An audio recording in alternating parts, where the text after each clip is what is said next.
So hello, my name's George.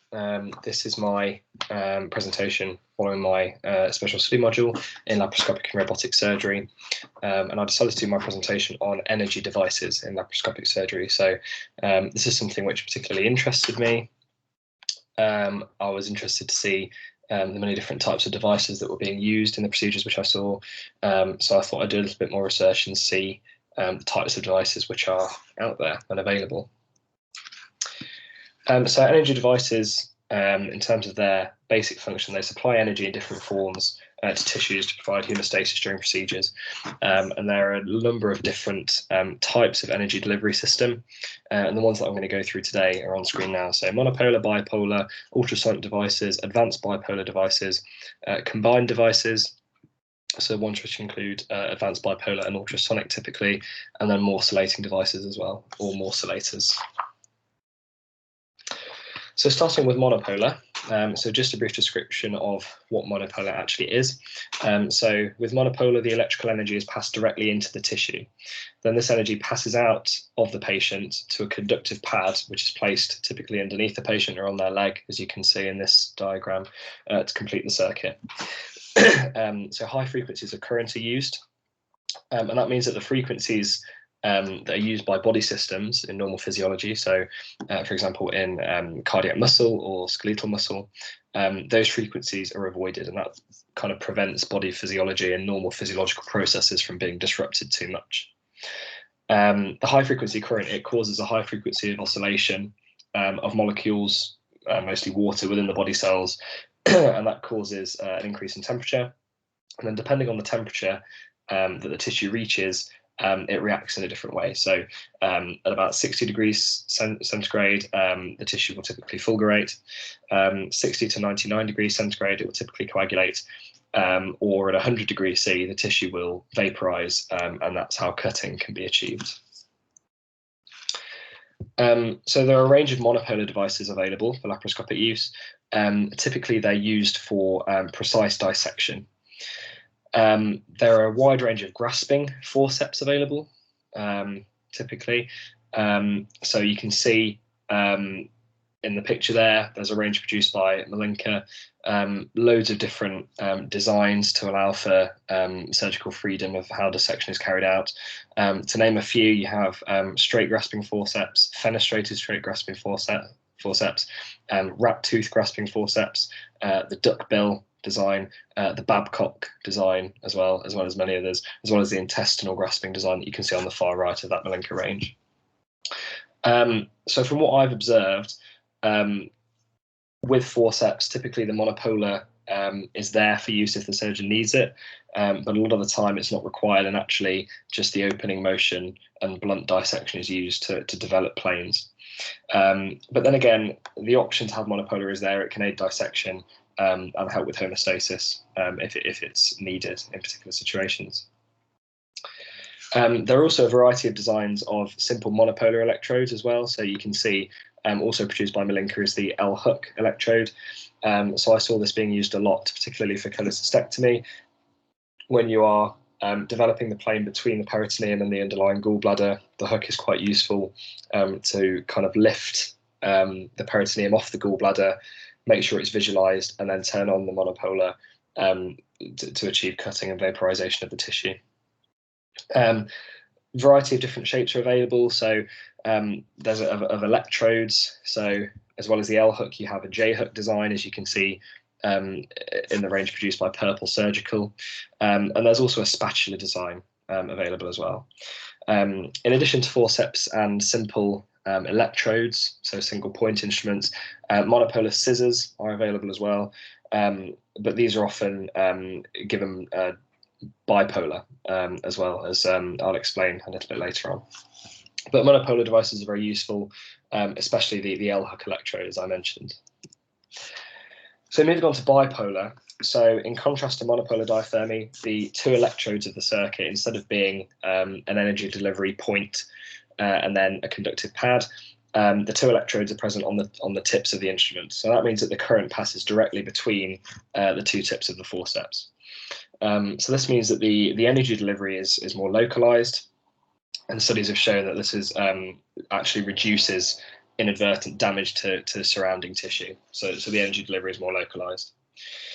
So bipolar devices typically are able to achieve tissue sealing and hemostasis, but inherently themselves don't have the ability to cut.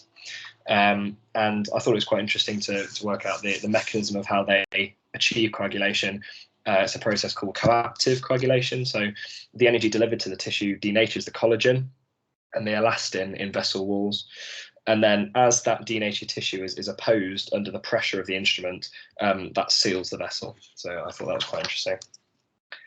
So in terms of instrument types in bipolar, there are really two main commonly used instrument types, which are forceps and scissors, as is also common with bipolar.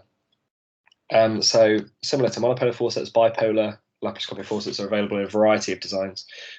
Examples included here that you can see are straight and curved designs, as produced by Ream Surgical, as you can see there. And there are also a number of different variations, as you can see, produced by other companies such as Graysdene, such as the ripple bar, the fluted bit, the tongue type, and traditional curved scissors. So there's lots of freedom to use bipolar depending upon the particular procedure and surgical preference as well. Olympus, you can see they produce another range of scissors and forceps. They have loads of variety, again, allowing surgical freedom and depending on the surgeon's preference. So moving on to advanced bipolar now. So advanced bipolar is a system where the energy delivery system is impedance controlled. So what that means is that the energy is delivered in such a way that it maintains tissue temperature below 100 degrees C, and that prevents vaporization and cutting. So compared to traditional bipolar instruments, there have been various studies which have demonstrated that the advanced devices have reduced thermal spread through the tissue, reduced charring, and also reduced tissue sticking as well. So ultimately, this is likely to lead to better patient outcomes, more controlled dissections, reduced blood loss, etc. So there are several advanced bipolar devices that you can see here. LigaSure is one of the most popular, and that incorporates a cutting mechanism that can be activated after the vessels have been sealed. Many other devices also have this feature, such as those produced by Cayman, the Esculap instrument, and also the N-Seal device as well by Ethicon. So again, like the other instruments I mentioned so far, there's a lot of variety in the nature of the actual grasping section of the instrument. So you can see the range produced by Olympus PK as well. And there are also articulating instruments available. So such as the Cayman device you can see in the bottom right. That allows the end of the instrument to articulate and give you another range of motion. So moving on to ultrasonic devices. So ultrasonic devices differ in the way that they deliver their energy. So devices such as Harmonic use a piezoelectric crystal in their handpiece as a energy generator, and that converts the electrical energy which is supplied to the instrument into ultrasonic energy. And then that ultrasonic energy is delivered to the active part of the blade, which vibrates at around 55,000 hertz, so 55,000 times a second. So that allows the tip of the instrument to cut mechanically, but also with a degree of thermal coagulation, which aids hemostasis as the cutting's happening. So there are, again, loads of ultrasonic devices on the market, including ultrasonic forceps, which are typically the most common device that uses ultrasonic. And two examples of those are Harmonic, which I saw lots in Mr. Abdul's procedures, and also Sonic Beat, which is produced by Olympus. Some providers also provide devices with more of a monopolar style, so like a single electrode, which uses ultrasonic. So an example of that would be the Serang laparoscopic ultrasonic dissector that you can see at the bottom there. So that's essentially a monopolar dissector, but it functions in that way, but it's using ultrasonic energy as an alternative. So there are advantages to ultrasonic devices over bipolar and monopolar using electrical energy. They reach a lower temperature than those devices, and that means as a consequence you have reduced thermal spread through the tissue and reduced charring. The disadvantage, though, is that the active blade itself does become very hot after activation. So particularly with harmonic, the surgeon has to take care not to touch any vital structures for a few seconds after it's been activated. One interesting piece of equipment that I did find was this one produced by Lotus. So this uses what the designer calls torsional ultrasonic technology. So unlike other ultrasonic devices where the ultrasonic energy is provided along the axis of the blade, as you can see on the in the middle diagram on the left-hand image there, the torsional system directs the ultrasonic energy perpendicular to the axis of the blade.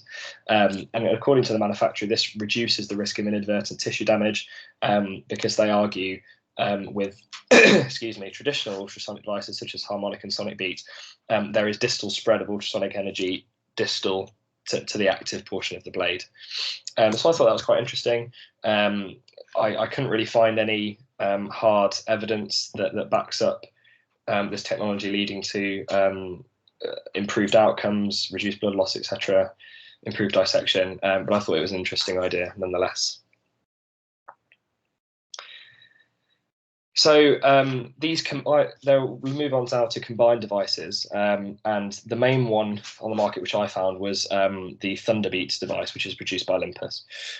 So this device uses a hybrid blade which combines both ultrasonic energy delivery that can be used for cutting and with advanced bipolar energy that can be used for coagulation. So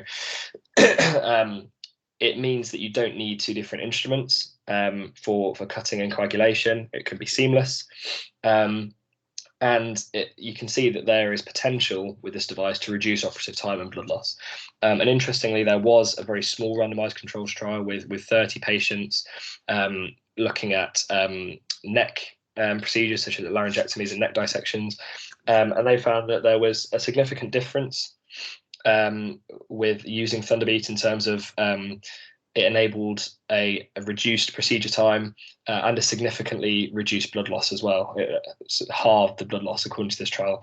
But again, it was a very small trial, but it's an interesting proposition that these devices are becoming so advanced now that you can include multiple types of energy delivery system within the same device. So finally, looking at morcellators. So these are typically used for the removal of specimens, commonly in myomectomies, for instance. So they're used to break up the tissue into smaller pieces, which can then be removed through the port for biopsy, for instance. So these require ports more than 5 millimeters in size, which is an important factor to consider. And they work by physically, mechanically cutting the tissue with a rotating circular blade at the end of the tube, which you can see here on the right. Excuse me. And then after the specimen has been cut up, a grasper is typically used to grab the tissue and then pull it out through the port. So, excuse me, again, there are lots of different devices available on the market, some of which contain kind of self-contained systems, such as this one, as you can see on screen here, produced by Olympus. So they allow come with a specialized port design and a collection bag, which allows the bag to be placed inside the patient, the specimen to be then placed inside the bag. The specimen can be morcellated, and then the bag can be pulled out through the port. So it's a sort of a very efficient, self-contained system. There are lots of other devices available, of course. Other examples include those produced by Lena, Techno, and Nuva, as you can see on screen. There are lots of different variations in blade size, for instance, tube length, depending on the procedure and the specific anatomy of the patient and the case. And it allows for surgical freedom and specific procedure needs and requirements to be met according to the case. So that concludes my presentation. Thank you very much for listening. Yes, and thank you again for having me on the SSM. And those are just a few references. Okay, thank you.